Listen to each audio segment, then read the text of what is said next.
What happens when one man tries to rule Canada's underworld, taking on law enforcement, rivals, and even international crime rings? Johnny Papalia was no ordinary mob boss.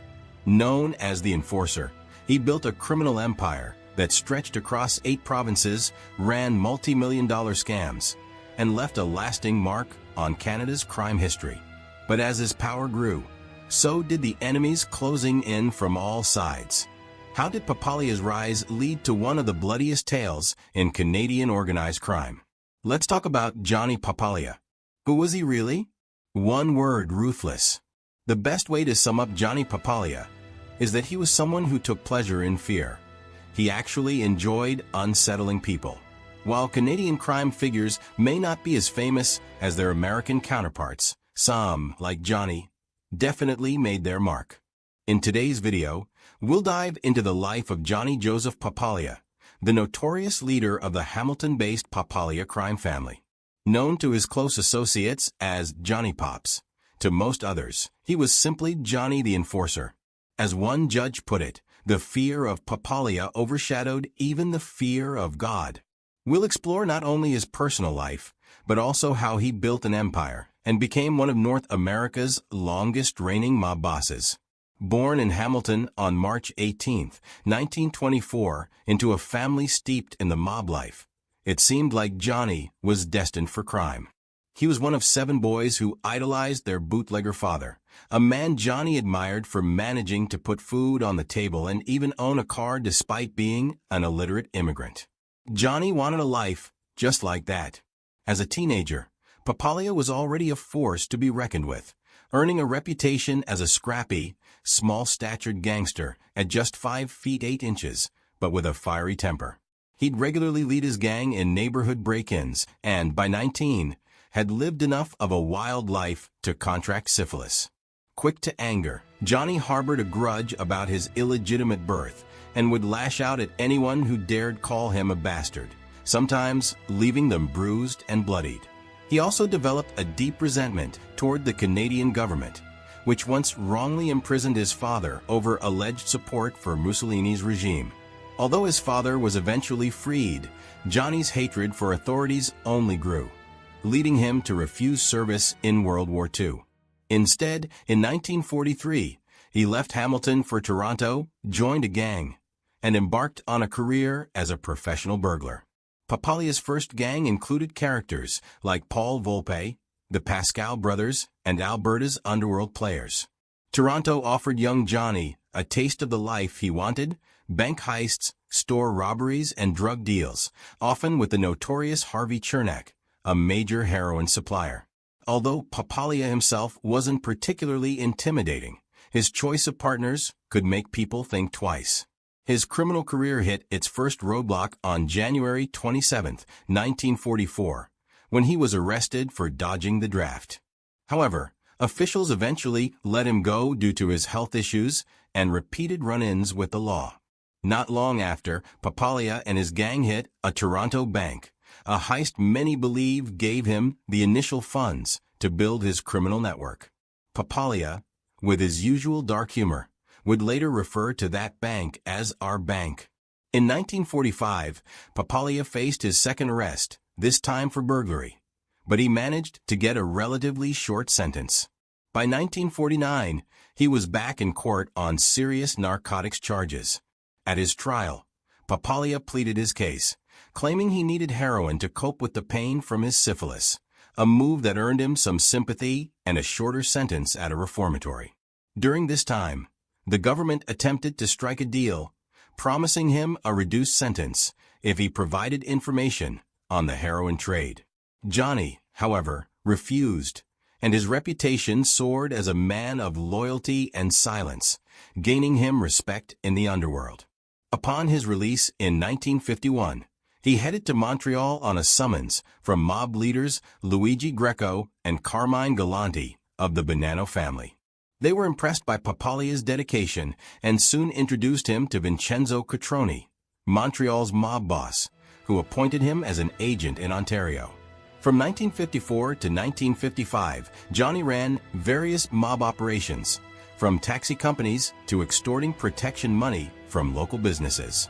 Eventually, Montreal became too dangerous, and after narrowly surviving an assassination attempt in 1955, he moved back to Toronto. Johnny's persistence finally earned him an invitation to meet Stefano Magaddino, head of the powerful Buffalo crime family.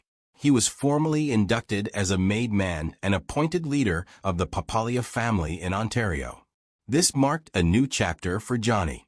No longer a petty criminal, he was now in charge of a vast criminal enterprise based in Hamilton, with Magaddino warning him to work alongside Ontario's existing mob leaders rather than replace them. Papalia's territory stretched across Ontario, from Hamilton to Niagara Falls, and even North Bay. His influence was undeniable, and with his new rank, he amassed wealth and power. Johnny seized control of numerous businesses, consolidating his grip over his territory and solidifying his status as one of Canada's most influential mob bosses. Johnny Papalia's strategy for taking over businesses was surprisingly straightforward. He'd approach a business owner with a simple question: "Does the name Johnny Papalia mean anything to you?" If the answer was no, he'd calmly explain that they were about to have a new business partner, and any pushback was met with swift, often brutal, persuasion from his muscle. So, what about the police? With the powerful Buffalo crime family backing him, even law enforcement struggled to stand in his way. Soon, Papalia had numerous small to medium-sized businesses, each paying him up to $1,000 a week for protection services. Like a savvy investor, Johnny funneled this income into his loan sharking business, which he called Shylocking. For this venture, he recruited Howard Jordan, a terrifying figure with a scarred face and a past as a professional heavyweight boxer. Jordan was perfect for the job, known as the winner of the Kingston Penitentiary boxing tournament. Though he hadn't won any mainstream titles, his reputation was enough to make most people fall in line. Loan sharking became an instant gold mine. Johnny targeted desperate business owners, offering them large loans on short notice. He'd assure his clients they only had to pay back $6 for every $5 borrowed, due within 2 weeks. What they didn't realize was that this arrangement amounted to an astronomical annual interest rate of over 1,040%. If anyone dared miss a payment, Papalia's enforcers were there to persuade them to comply. Before long, Johnny's loan sharks extended their reach into Toronto's and Hamilton's bustling gambling clubs. By then, Papalia wasn't even using his own cash for loans. He'd partnered with other mobsters who let him borrow their money, in return for double the interest. The other dons loved the idea. Not only did they earn tax-free income, but they were also confident that Johnny's men would ensure their money was always repaid. Once, a pimp thought he could outwit Papalia's men and get away with $1,000. Howard and his crew swiftly showed up, and by the end of their discussion, the pimp had signed over his prized $5,000 convertible. Johnny's associates then sold the car to another mobster for $3,000, pocketing an easy $2,000 in profit. In another instance, a hotel owner from Winnipeg, who owed a Toronto bookmaker $36,000, soon found himself face-to-face with two intimidating debt collectors. By the time they were done, he'd signed 260 post-dated checks for $300 each, a total of $78,000. Around this time, the Papalia family also acquired Monarch Vending Company. While Frank Papalia was officially listed as the owner and manager, everyone in Hamilton knew who really called the shots. Monarch Vending quickly became an unstoppable monopoly. Competing was nearly impossible, and no one dared go head-to-head with the growing Papalia crime family. Business owners unable to settle their debts were forced to install Monarch's machines on their premises, whether they wanted to or not. Monarch Vending was so profitable that it reportedly made up to $12,000 a day. But where did all this vending income come from? According to police reports, Papalia stocked many of his machines with stolen cigarettes. Initially, this involved raids on warehouses, but soon, his crew began hijacking cigarette trucks and even intercepting railway shipments. A provincial inspector later revealed that Papalia had 3 organized rings working these operations. Within just 8 months, they stole about 1.5 tons of cigarettes, distributing them through vending machines across the underworld. Papalia's schemes didn't stop there. He even found a way to siphon money from churches and charitable organizations. In 1957, a small Toronto company called Esquire Novelty began selling bingo cards at a discount to churches and service clubs, just $1 per 1,000 cards compared to the usual rate of $2.50. But what these organizations didn't know was that Esquire was running a rigged operation. They'd send a man under a fake name to the local hotel, where he'd recruit 3 locals to attend the bingo games. Armed with printing presses, they'd print the winning numbers on blank cards as they were called, allowing them to claim the prizes. The scammer would then meet up with his team, collect the winnings, and pay them between $20 and $100 for their help. At that time, bingo games were wildly popular, drawing large crowds and offering big prizes, often around $15,000 even on a slow night. With these schemes in play, Papalia not only made a fortune on bingo card sales, but also rigged the system to claim a hefty portion of the prizes themselves. Esquire Novelty's bingo scam was raking in around $14,000 in prizes every event. Investigators later revealed that over 4 years of organizing bingo events for Toronto's Lions Club, the club made only $30,000 in profit. Meanwhile, Esquire pulled in $100,000 from card sales and an additional $96,000 in prizes. What's even wilder, Papalia's men were replicating this scheme across 8 provinces, deceiving hundreds of churches and clubs. Authorities estimated that Esquire's operation was bringing in close to $6 million a year. By 1958, Johnny Papalia was swimming in money, flaunting his wealth with custom suits, high-end cars, and an unmistakable swagger. Those close to him said he loved showing off by flashing $50 and $100 bills. But the more he flaunted, the more attention he attracted, and not the kind he wanted. Law enforcement was slowly catching up. After a string of police raids on his gambling clubs, Papalia decided it was time to diversify. He aimed bigger: the heroin trade.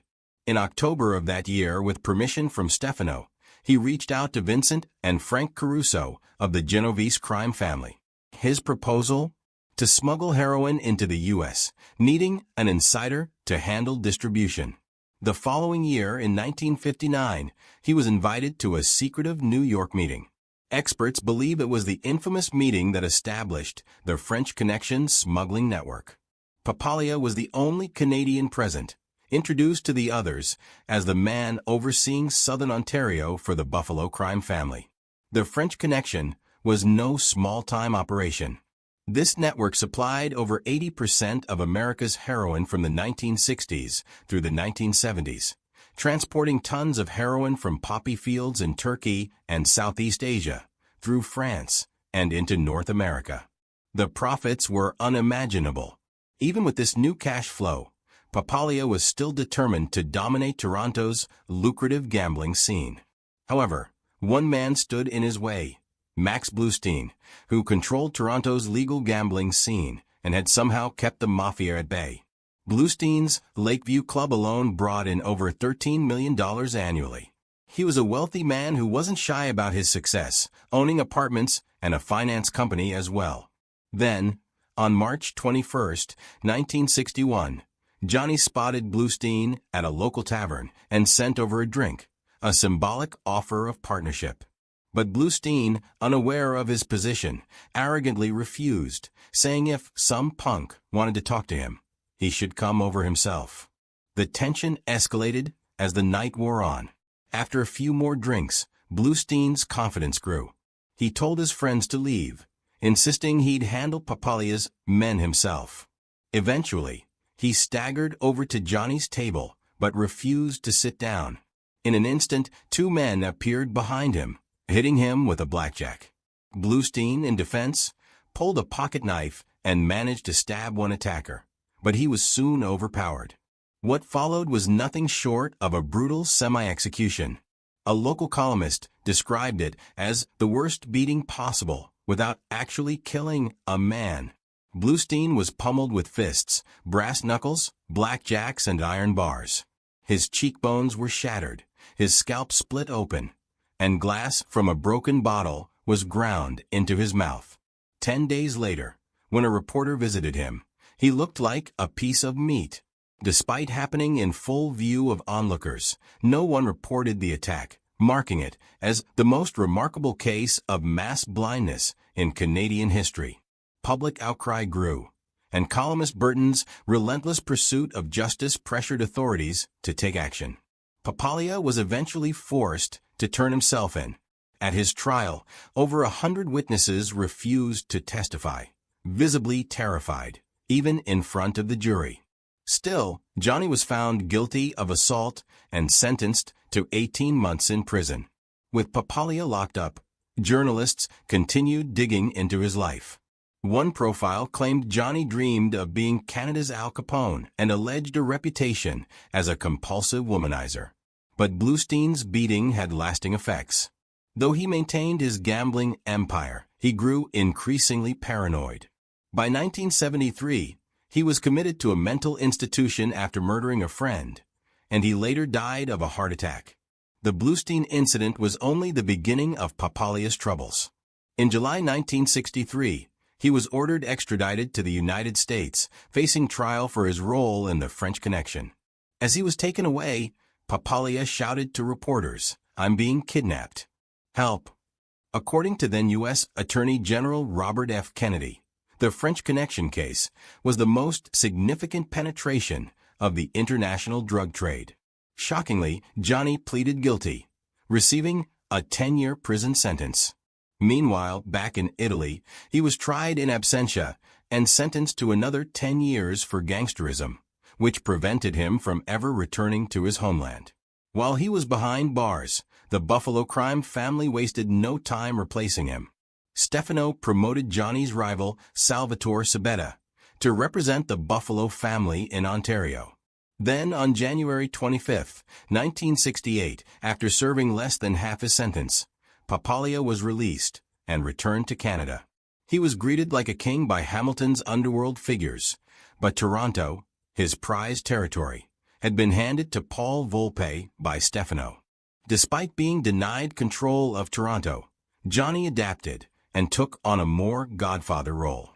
Local residents even called him the Godfather, with many testifying that he was kind, generous, and helpful to those in need. He invested in legitimate businesses like beer dispensers and pinball machines, bringing him a steady income. However, he still had one major hatred: bikers, especially the Hells Angels, whom he called stupid and crude. He had a strict shoot-on-sight policy for bikers trying to operate in Ontario. Yet Papalia's reign ended sooner than he expected. Unknown to him, the Musitano family was after his throne and owed him a hefty $250,000 they had no intention of repaying. The Musitanos knew they couldn't make a move without protection, so they formed an alliance with the powerful Rizzuto crime family from Montreal. On May 31, 1997, Johnny Papalia was shot in the back of the head in his own parking lot, ending his reign at the age of 73. Ironically, the man who killed him, Kenneth Murdoch, had previously begged Papalia for help, only to be coldly turned away. In a brutal twist, Murdoch also took out Papalia's right-hand man, Carmen Barilaro, just 2 months later. Papalia was buried with little fanfare, and the Musitano family quickly tightened its grip on Ontario. But few denied the impact Johnny had on Hamilton's underworld. One gang expert commented that they don't make guys like him anymore, noting how powerful Papalia truly was. As the only Canadian to sit alongside New York's crime bosses, Papalia left a lasting legacy. Even today, the Papalia crime family exists in Hamilton, Italy, and Australia, although far less powerful, with members still managing millions from the old French Connection network. Johnny Papalia's story is a reminder that even the most feared figures in organized crime can't outrun consequences forever. His influence shaped Ontario's criminal underworld and sparked changes that are still felt today. Was it power, pride, or just fate that led to his fall? If you want more deep dives into the world's most notorious crime figures, don't forget to like, subscribe, and tell us in the comments who we should cover next. Thanks for watching.